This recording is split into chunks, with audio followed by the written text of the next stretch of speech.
네, 그럼 오전 강연에 이어서 두 번째 특별 강연 시작하겠습니다. 이번 강연은 직장에서 여성의 수는 왜 점점 줄어드는가라는 질문에서 시작했습니다. 그래서 이 질문에 대한 답으로 일하는 여성들의 성장과 연대를 위한 라이프스타일 커뮤니티를 만들고 플래너리라는 회사를 창업하신 이나리 대표님을 모시겠습니다. 큰 박수 부탁드립니다.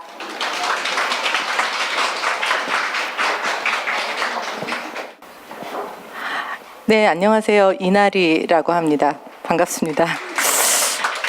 오늘 이렇게 많은 분들과 여성의 일과 삶에 대해서 생각을 나눌 수 있게 돼서 매우 기쁩니다.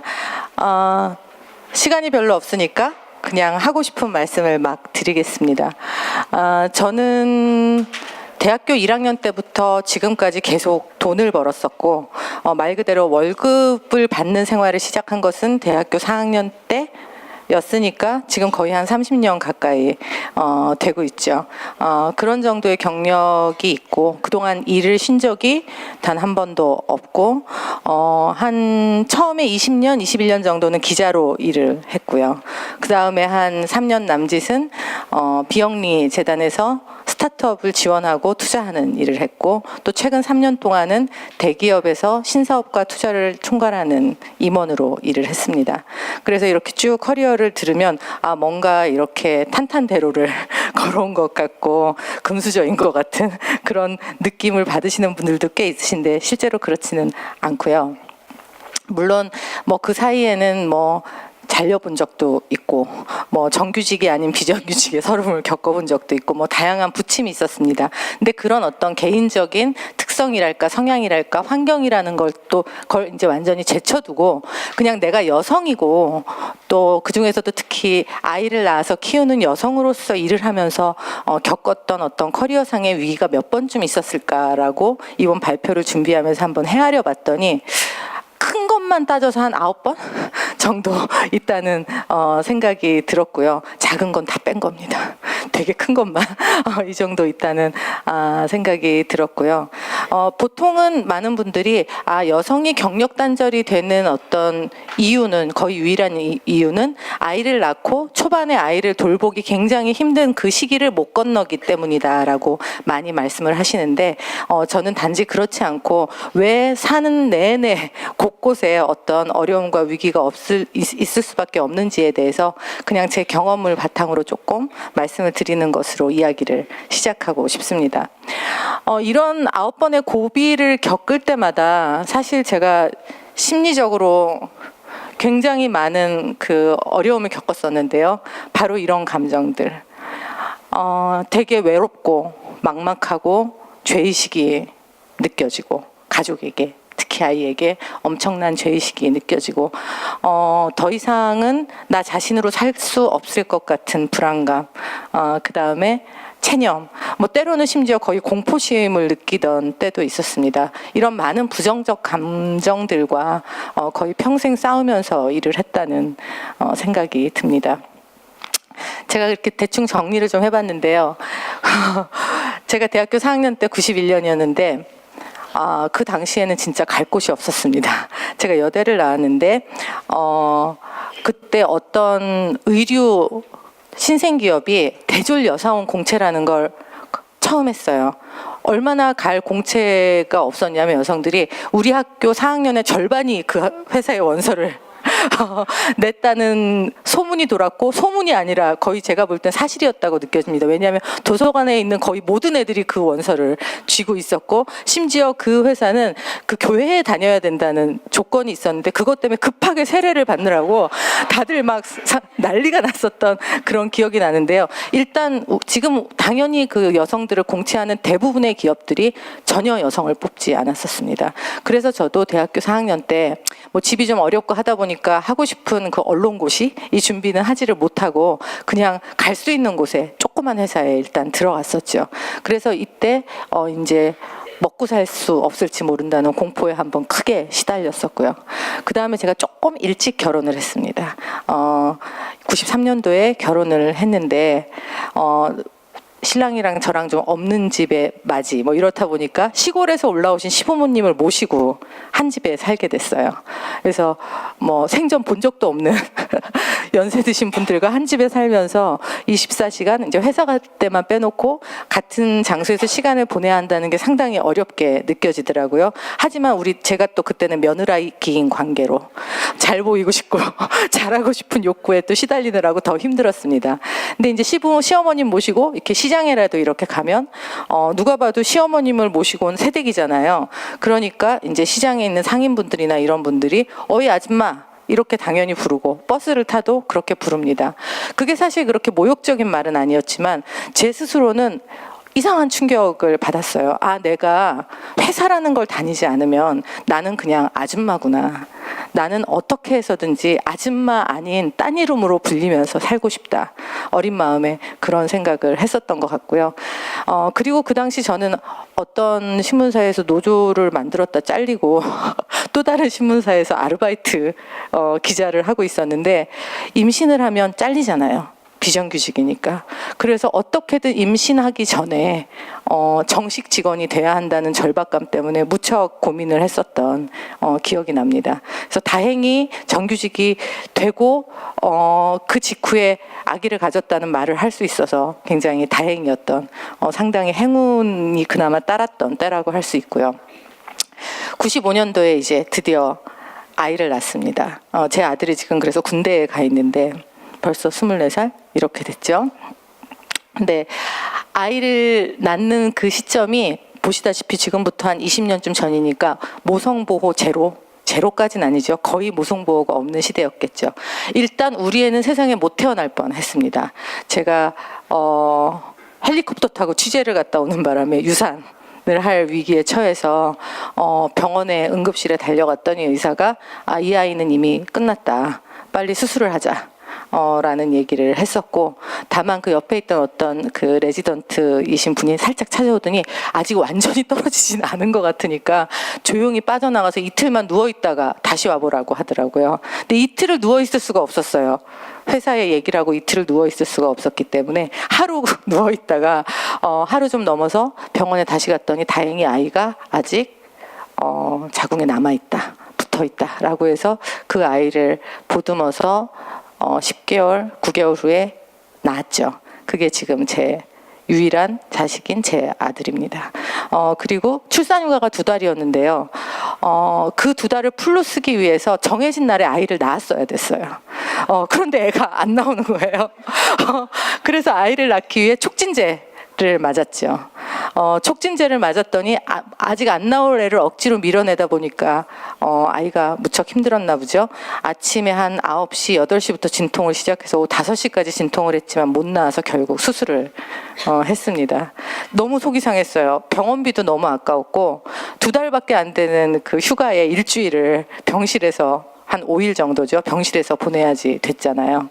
그리고 퇴원을 해서도 저는 이미 친정 어머님이 돌아가시고 상황이 안 좋았기 때문에 시어머님이 이제 산후조리 이런 걸 맡아주셨는데 어머님이 미역국을 계속 끓이게 한다거나 설거지를 하게 하는 걸 제가 가만히 앉아서 하기가 너무 힘들어서 결국은 퇴원하고 이틀 후부터 집안 살림하고 아이를 보기 시작했습니다.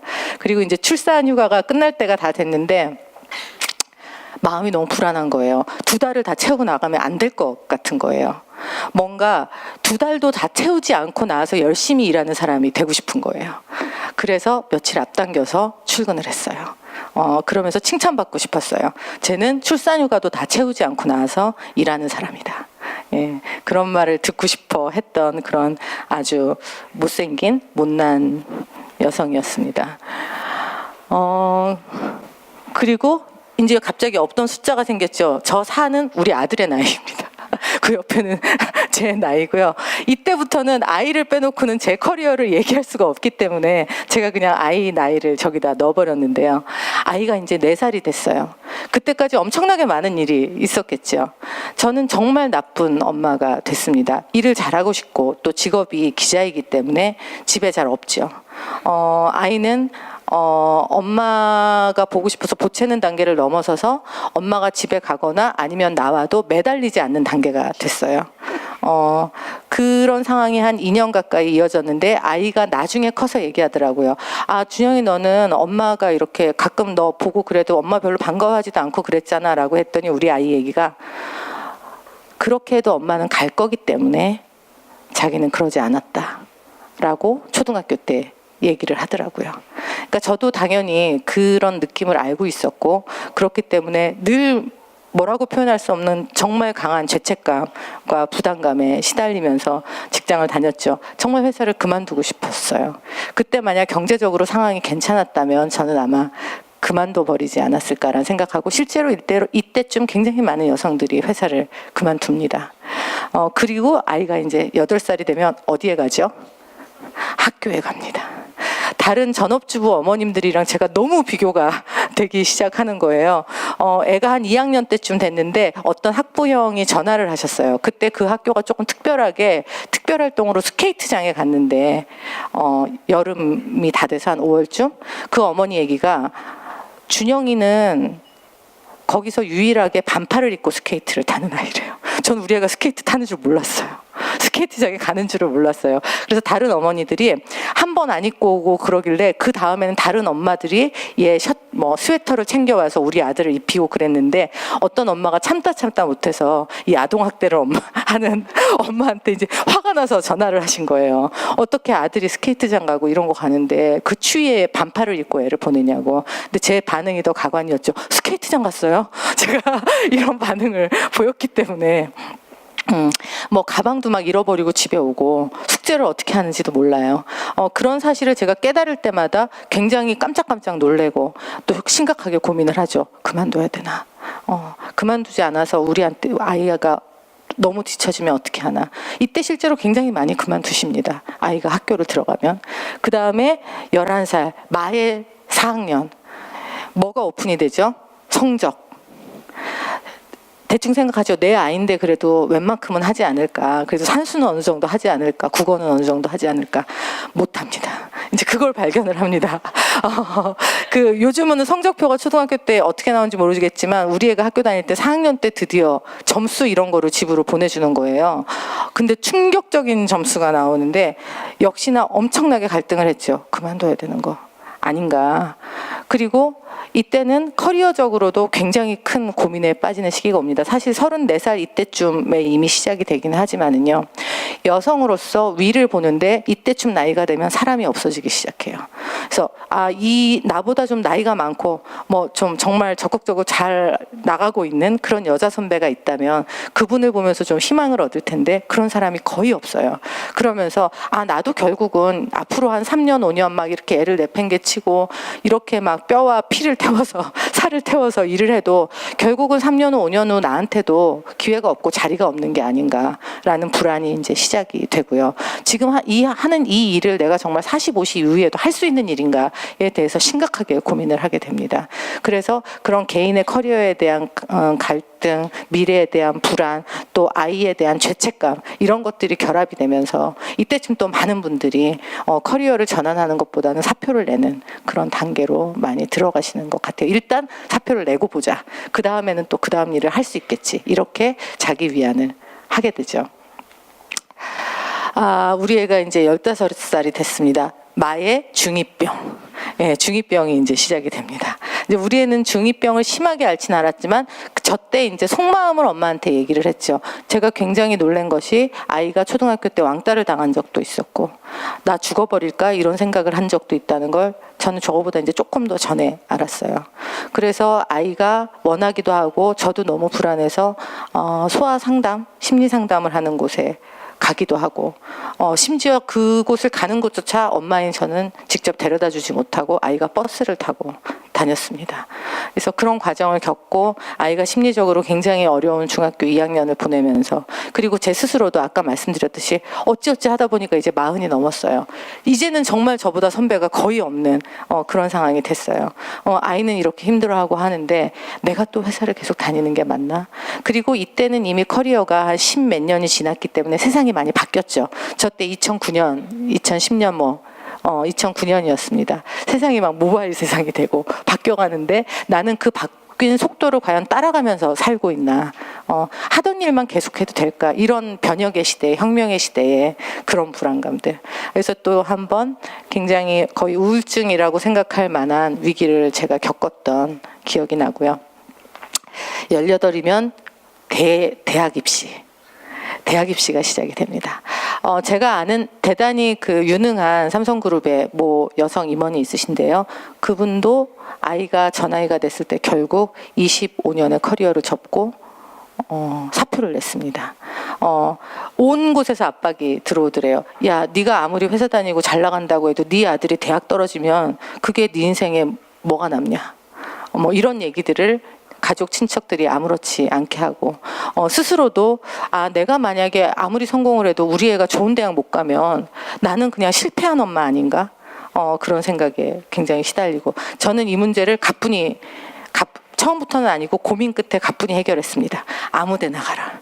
이렇게 가뿐히 해결을 했는데, 그 아무 데나 중에 그나마 네가 잘하고 좋아하는 일을 할 수 있는 뒷받침은 엄마가 할 수 있는 게 뭐가 있냐? 엄마가 돈 벌잖아.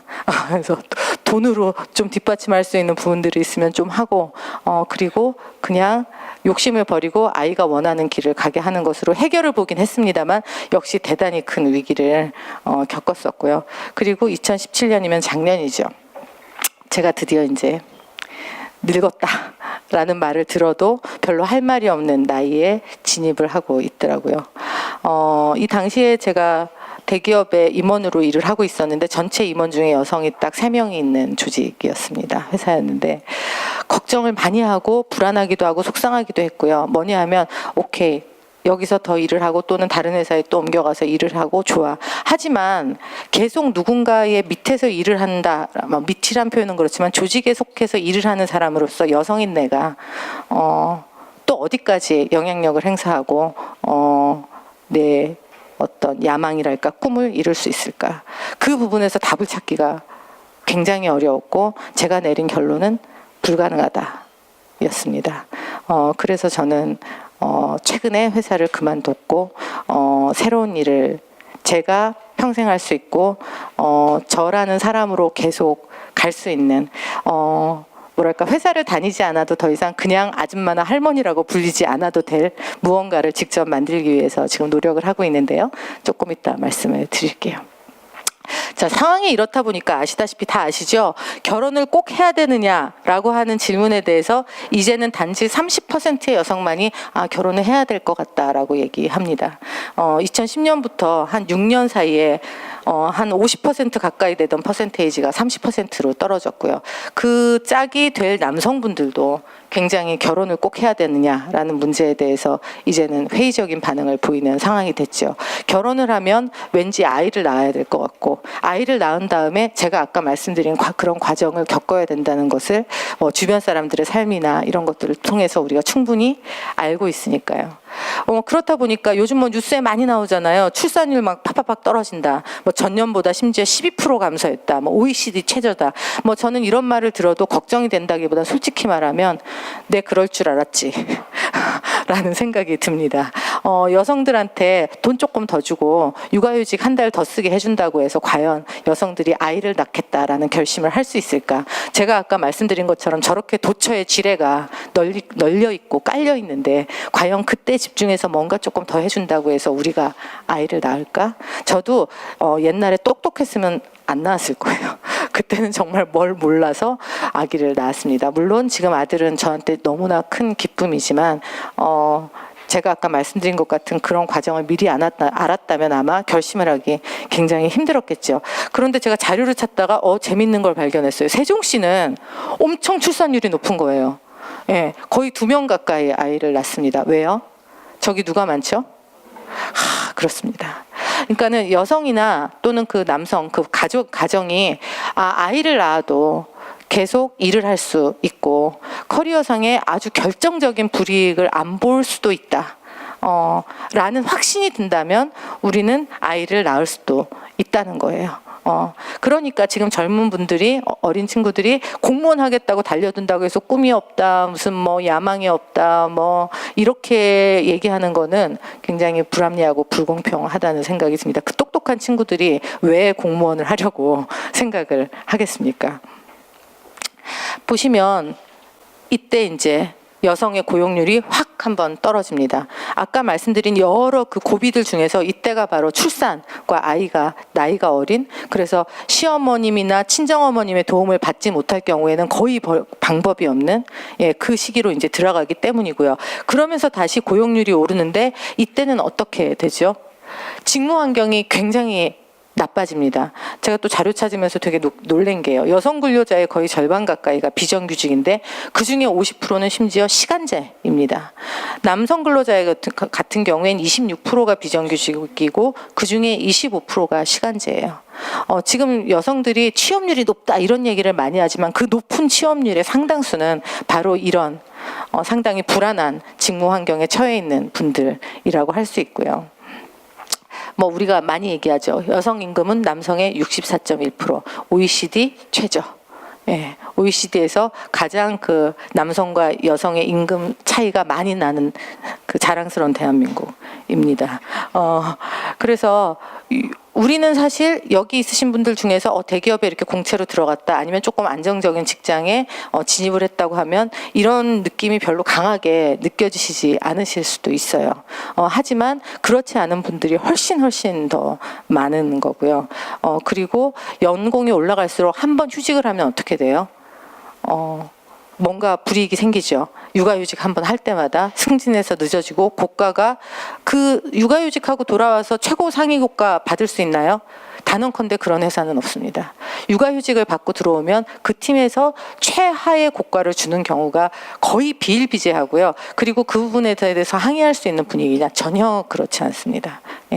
그렇지 않고요. 사실 저도 고가를 주는 입장에서 그런 순간에 맞닥뜨렸을 때 상당히 고민과 괴로움이 많았었던 것 같아요. 왜냐하면 저 말고 누구도 이런 부분에 대해서 문제의식을 갖고 있지 않은 상황에서 그야말로 저 혼자 튀는 고가를 주기가 무척 힘든, 그리고 심지어 이제 노멀하게 일을 한 여성이 노멀한 성과를 받아야 되는데 1년에 6개월을 육아휴직을 했다거나 8개월을 육아휴직한 경우에 어떻게 평가해야지 되는지에 대한 어떤 기준 같은 것들이 없거든요. 하여튼 제가 작년 여름에 여름 가을쯤에 어떤 기회로 뭐 여러 가지 오퍼를 받거나 하는 어떤 기회들이 좀 있었습니다. 그러다가 뭔가 깨달은 게 있었죠. 저는 사실 여기 써 있는 뭐 이런 글인데요. 제가 그 소회를 어느 날 일요일 날 욱 해가지고 페이스북에 글로 올렸었는데, 뭐 옛날 얘기 한 거죠. 정말 하루에도 몇 번씩 관두려고 했고, 그때마다 또 출근길에 올랐던 이유는 1차적으로는 월급 때문이지만 더 솔직히는 어떻게든 나로 살고 싶고, 이 사회에 작은 내 자리 하나쯤은 꼭 갖고 싶었기 때문이다. 그래서 내 가정, 내 아이를 희생하면서 살았다. 그런 스스로를 감추고 변명하고 싶어서 나는 내 자신에게, 또 상사와 동료들과 세상을 향해서 평생 거짓말을 해왔다. 나는 여자라서 못하는 건 없고, 아이 있다고 패기치는 일 없다. 나는 엄마, 아내, 맏며느리, 맏딸 역할 다 하면서 회사 일도 열심히 했고, 그러니까 아무도 난 비난할 수 없다. 그러니까 제가 그 전에 어떤 일이 있었죠. 어떤 그 날에 내 멍청하기 짝이 없는 대답은 아마 이런 내 과잉 적응 탓이었을 거다. 이렇게 스스로도 깜빡 속아 넘어갈 만큼 나 스스로를 몰아붙이면서 눈치 보면서 살아온 헛똑똑이가 바로 나다. 나는 명예 남성이었고 과잉 저금하면서 살아온 바보였다. 이런 글을 페이스북에 올렸었습니다. 사실 여기서 말씀드리는 그날이라는 게 있고 거의 한 일주일 후쯤에 올린 글이었는데요. 일주일 동안 저는 그걸 잊어버렸다고 생각했는데 그 짧은 경험을 잊지를 못했고, 결국 한 일주일 동안 쌓여있던 어떤 마음속에 힘든 부분이 폭발을 하면서 그날 약간 울컥하면서 이 페이스북에 글을 썼던 것 같아요. 그런데 놀라운 일이, 저한테는 놀라운 일이 벌어졌던 것이, 이 글에 100몇십 개의 댓글이 달리고 한 300회에 가까운 공유가 이루어지고 굉장히 많은 분들이 공감을 하시는 모습을 봤습니다. 그래서 얼떨결에 너무 놀란 거죠. 그래서 이렇게 공감하시는 분이 많다니 그럼 우리 커피나 한 잔 마실까요? 이랬다가 200명이 됐습니다. 그래서 얼떨결에 일하는 여자들의 플랜시라는 이름으로 미더블 하나 만들고 제가 전에 만들고 운영했던 디캠프라는 곳에서 이제 공간을 빌려서 행사 아닌 행사를 하게 됐죠. 근데 저는 사실 그날 되게 비 오고 추운 11월에 금요일 저녁이어서 한 20명? 아무리 온다 그래도 그 이상 올 수 있을까라고 생각했는데 거의 70명 가까운 분들이 오셨어요. 그리고 간증과 분노의 시간을 2시간 동안 가졌었는데요. 그때 그룹핑을 그 전에 나름 또 설문조사도 하고 막 이래서 막 구글 독스에 막 올리고 막 엑셀 돌리고 이래가지고 한 7팀 정도로 이렇게 관심사에 따라서 조를 나누고 이야기를 하게 만들었는데 조별로 웃음과 탄성과 눈물과 막 이런 것들이 터져 나오는 게 느껴지더라고요. 그래서 나중에 이제 다시 돌아가면서 말씀도 듣고 했는데 이런 얘기들이 다 기억에 남았습니다. 사실 이게 제가 놀란 게 저는 그냥 다 아기 있는 어머니들일 줄 알았어요. 그런데 오신 분들 중에 한 30-40%가 미혼이었고요. 나머지 기혼이신 분들 중에서도 절반은 아기가 아예 없었습니다. 그럼 여기 왜 와 있느냐고요? 무서워서. 결혼도 무섭고 아이 낳는 것도 무서워서 다른 사람은 어떻게 하고 있는지 듣고 싶어서 그래서 온 거였어요. 한국의 결혼제도에 편입되고 싶지 않아요. 출산, 육아에 대한 두려움 때문에 질에 움츠러들어서 자꾸 안정적인 직장을 찾게 되고 꿈을 버리게 된다. 그리고 경쟁에서 밀려날까 봐 육아휴직을 못 쓸 것 같다. 2년째 고민 중이다. 복직하고 보니까 나는 에이스였는데 이제는 더 이상 팀장 후보가 아니더라. 밀어주고 끌어주는 남성들의 카르텔에 도저히 낄 방법이 없다.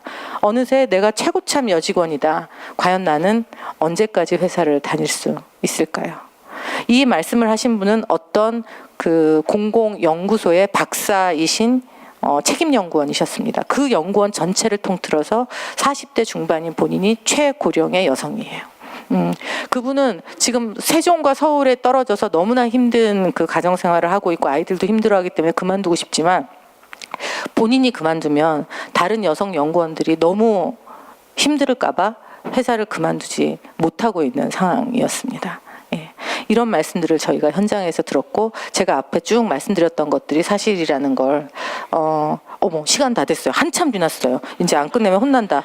하여튼 그래서 막 할게요. 그래서 제 생각엔 정책도 되게 중요한데 저는 사실 정말 더 많은 언니들이 저희한테 가장 필요하고 중요하다고 생각을 하고요.